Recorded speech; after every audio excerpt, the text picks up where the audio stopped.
Milkman. That's just a little joke. A real good one, Mr. Tilford. Yeah. Well, there's your milk. Oh, look at this.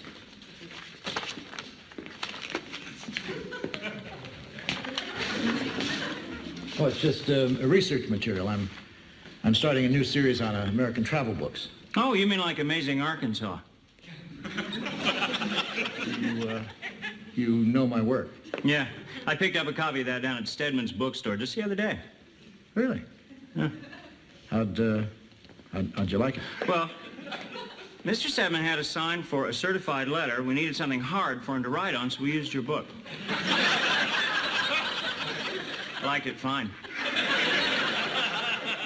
Good. Thanks. Oh, look at this.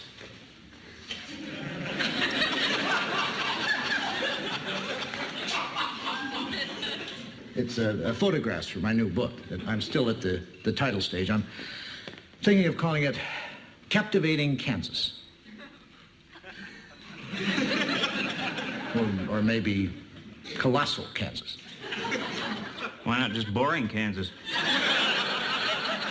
Well, see, that's why I'm writing the book, because I think Kansas can be just as captivating and colossal as Arkansas can be amazing.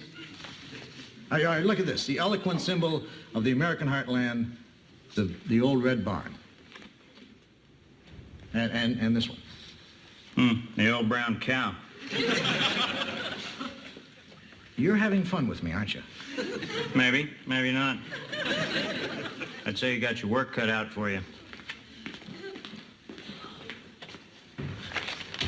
Oh, the mail came, huh? Anything special? Oh, my research stuff on Kansas. You mean Captivating Kansas? Maybe. Maybe not. Oh, Dick, you know you're always worried when you start a project. It doesn't take long before you're into it and you're just brimming with enthusiasm. Yahoo! Don't force it, honey. Just let it come naturally. No, a few weeks ago, I mailed off an inquiry to have the Stratford declared a historical landmark, and, you know, just on a whim, and Fairland pressed them. They're going to send some inspectors next week to see if we qualify. Well, that's wonderful. Yeah, it's like a whim come true. Gee, it'd be great if we did qualify, but to me, an historic landmark is someplace important. You know, like the Alamo. Well, the rules state a landmark is a structure that is architecturally or historically unique. Nowhere in the rules does it say that Davy Crockett had to die in it. You're saying we're historically and architecturally unique? I'm not saying it, we are. And I'm sure the inspectors will agree. What inspectors? The ones that are coming to see if we qualify as a historic landmark. Really? What an honor. You know, that's very rare and very unusual. They give you a plaque to commemorate that and everything. How do you know that? My family's home in Rhode Island has one. Oh, how did it qualify? It's my family's home.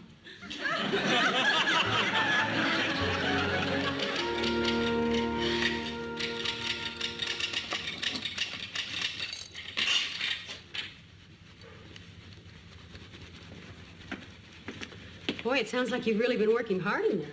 Well, I figure I better get started. How does this sound? Behold a tribute to the indomitable and creative spirit of man the builder. That sounds impressive, but what's it got to do with Kansas?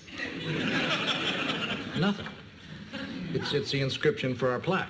Honey, I know you're excited about this, but the inspectors aren't even here yet, and the deadline for your book is just a few weeks away. So I'll miss the deadline. What's the worst that could happen? They could cancel your contract. You'll never work again. You'll start to drink. Probably end up on Skid Row with a bottle of wine and a 2-bit bimbo. It's all right with me, but would you be happy? They didn't come yet, did they? Not till this afternoon. Oh, good. Help me hang this over the hearth. What is that, George? It's a gun, Dick. No, I know that. Why do you have it? I thought the inn would look more authentic with a musket hanging over the hearth. Well, that's exactly what we don't want to do. I mean, if the inspectors think we're faking up the inn, we're finished. Look, I have to write a book. Just take that phony prop back to wherever you got it from. I got it from the basement. This used to hang over the hearth.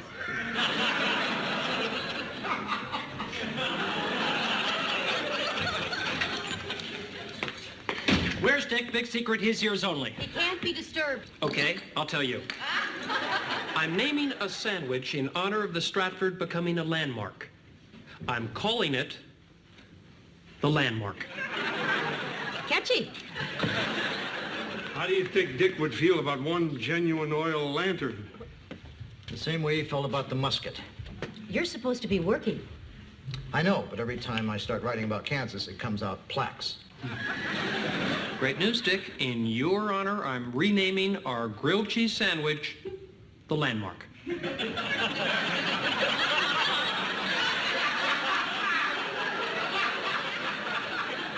That's exactly the look I was hoping to get. Guys, don't you think you're getting a little carried away with this? You bet. The Stratford becoming a landmark is about the biggest thing that's ever happened around here. I don't mind telling you, I'm going to walk a little taller. Well, I don't think it's going to make that big a difference. Well, Joanna's right. I mean, nothing's going to change. We're still going to be the same people. There's still going to be the same inn. We're just going to have a plaque over the door that says we're better than everybody else. That's assuming we're approved.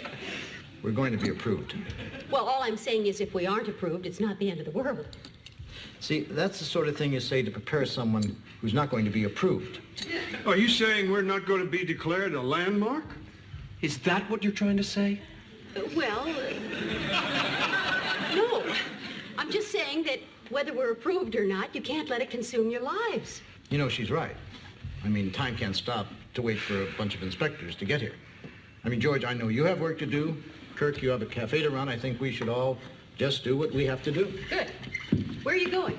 I'm going to wait in the driveway for the inspectors to come.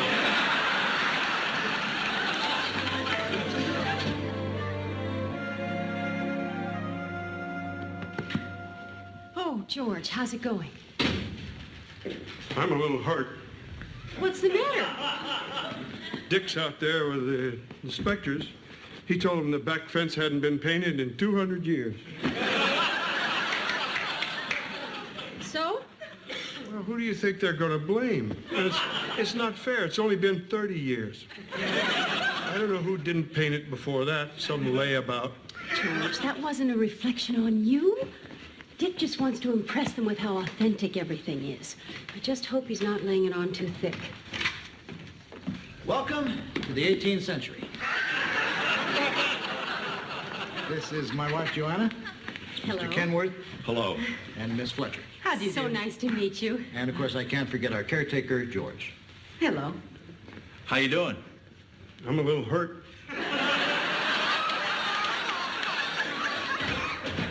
Well, I think the inn can speak for itself. You don't need me to point out the meticulous adherence to detail, the classic colonial design. I'm sorry. It's just a great inn. It certainly is. Write it down.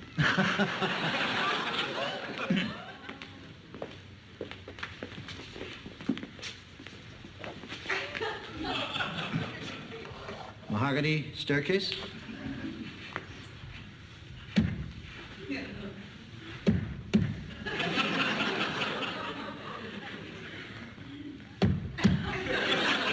Solid.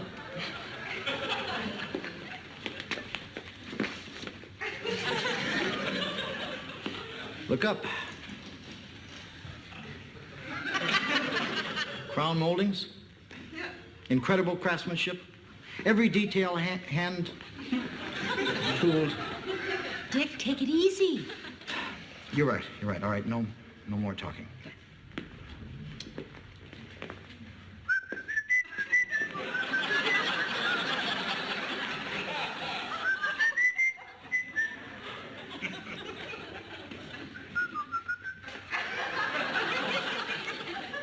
I'm sorry. I'm proud.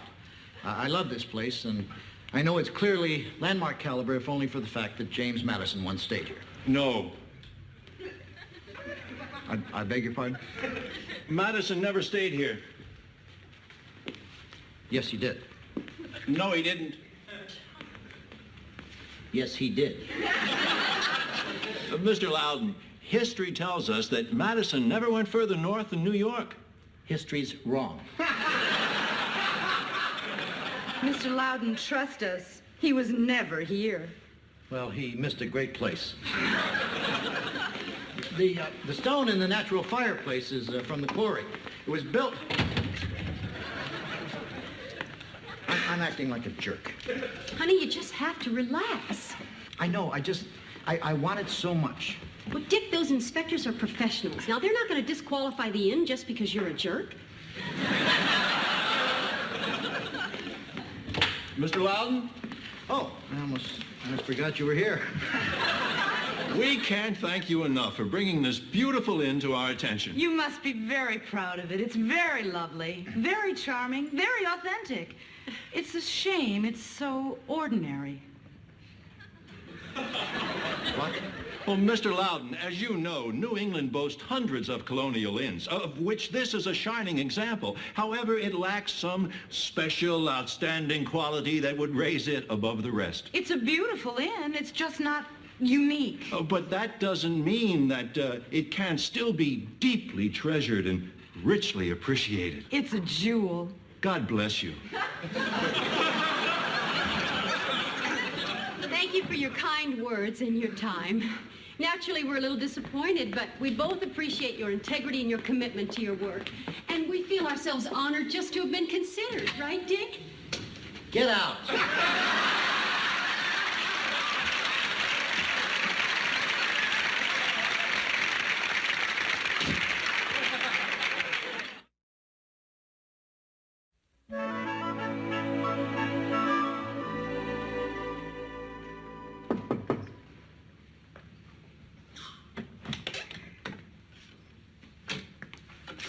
Dick?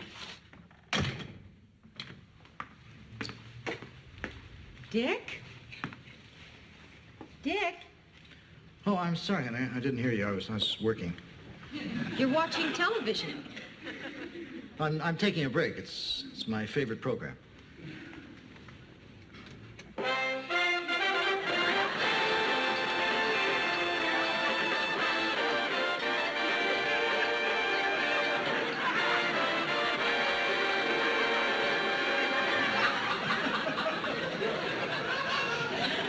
Your favorite program is reruns? Dick, you know, I'm getting a little concerned about you. Now, I know you're upset about this place not becoming a landmark, but it's been a week now, and something's not right. I don't know what you mean. I mean, you're not writing. I'm writing. Kansas is our 34th state. Are you saying it's not? You won't admit you're depressed, will you? I'm fine. I mean, all writers have little dry periods. I mean, I can't see that I'm behaving any differently than I ever have. You haven't shaved. I haven't shaved yet. And how come all of a sudden you're spending the entire day in your slippers? I like my slippers. You never liked them before. When you were sick, you refused to wear them. I was a fool. I mean, is that it? That's all you've got on me? Slippers and shaving? No. Dick, ever since we moved here, the first thing that you do every morning is race outside to look at your inn. You'd touch the walls lovingly. You'd smell the flowers in the garden. I even saw you hug a tree. Now suddenly that's over. It's like you blame the inn for not being a landmark. Joanna, it would be ridiculous to blame the inn, and I don't. It's just... I don't like it anymore. What? Well, I want to like it, but I don't.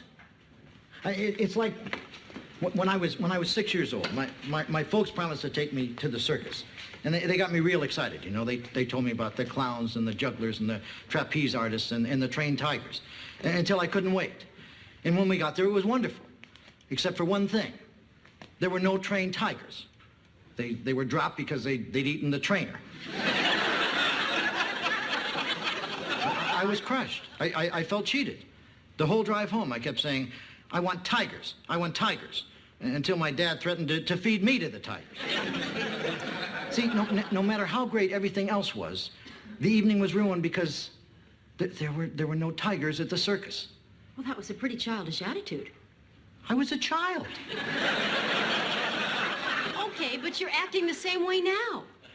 You're turning your back on this beautiful inn just because it's not a landmark. Oh, I know it. I can't help it. I mean, that's the way I feel. Maybe I'll get over it. I mean, I got over the circus. I don't know. You're still talking about it. You're right. I'm doomed. Go away. I'm doomed. Yes, Leslie. A couple just came in. They'd like a room. Oh, good. You take care of it, Joanna. I'm busy. No, Dick, I think you should take care of it. I think it would be good for you. Fine. And when I'm through, you can take me outside and sit me in the sun. Where are they? They're right there. Hi. We'd like a room. Okay. $25. It's a beautiful inn. In that case, $35. Is this with a bath? We have rooms with a bath. Just tell me what you want. With a bath. $45. Excuse me, how old is this inn? Old. Inns are old. There certainly are some beautiful ones around here. Oh, there are some spectacular inns around here. Inns that would make our place look like an outhouse. Unfortunately, you're staying here. Dick! Hello. What is going on out here? Nothing. These people are trying to tell me what a nice place this is when I know it's a dung heap.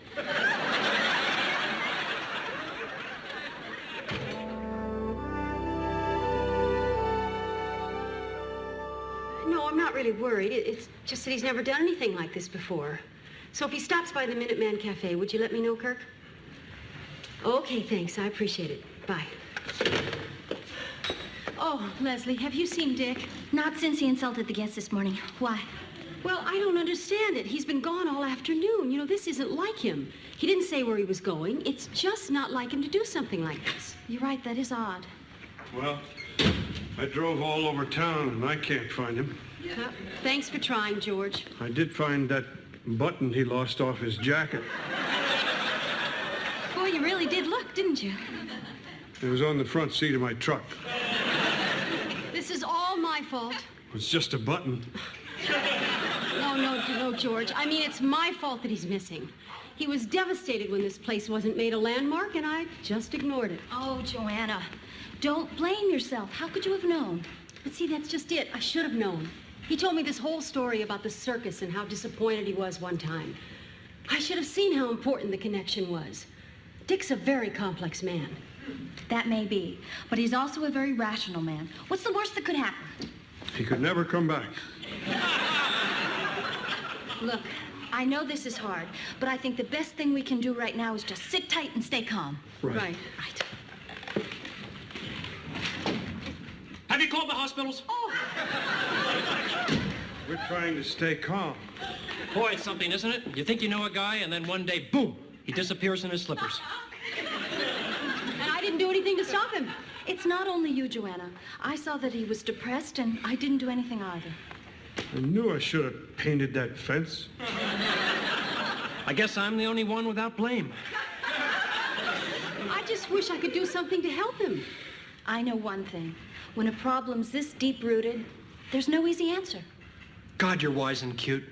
Well, all I know is I would give anything in the world if I could just hear his car pulling into that driveway right now. Joanna? What? I think that's the sound of his car pulling into the driveway. He's back! Yeah. He's back, Dick! Dick's back. I don't know. Dick! He's back. That was it. Oh, honey. Yeah, that's his car. Honey? Joanna? There he is. Dick, wait!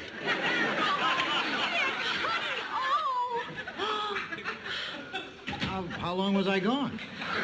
We have been out of our minds worrying about you. You scared us to death. Thank God I was here. Well, I'm sorry. No, I'm sorry. I'm sorry for not listening to you, for not being there when you needed me. I'm sorry for everything. Well, where the hell were you? Well, I felt I needed to get away and find a place to be alone with my thoughts. And you won't believe this. I found this great place. It's this hill just outside of town where you can just sit and think. I don't know if you know where I'm talking about. You're talking about Thinking Hill.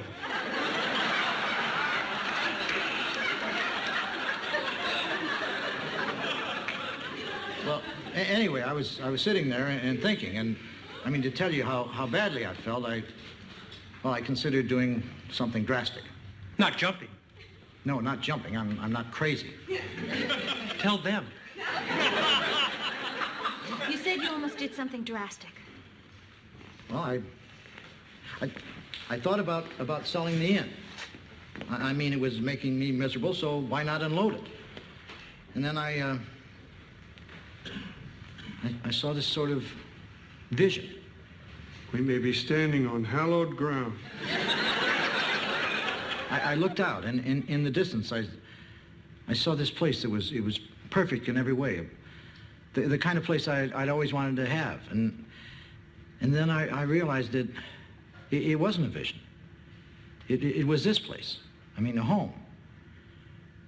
The place that I'd lost my taste for because it wasn't a landmark. And then suddenly it hit me. I mean, the answer to my whole problem. So what? What do you mean, so what? I think it's great it came to you. No, what came to me was, so what? Come on, make sense, Dick. Well, it's that simple. I mean, I came up here for a better life, and I have it. I mean, it's not perfect, but well, so what? The inn's not a landmark, but so what? I mean, there were no tigers at the circus, so what? You see what I mean? So what? That's some revelation, Dick. I'm sitting on 1,200 slices of Velveeta, and you're saying, so what? So long. Let me get this straight. You say the answer to your problems was so what? The answer to my problems was letting go of my disappointment and being happy with my life the way it is. Oh, good. Because I was worried when you said, so what? I just want you to know that I'm glad you're back. Oh, thanks, Leslie. I'll start supper. Hey, Leslie, did you understand that part about the tigers? No. Me either. So what?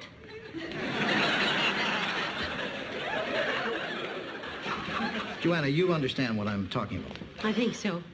We all spend too much time regretting what we don't have and not enough time enjoying what we do have. Exactly. And what we have here is a really keen end.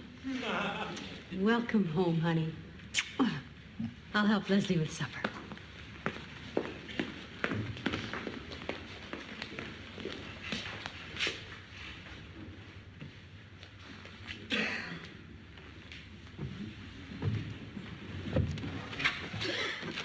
Hi, how you doing?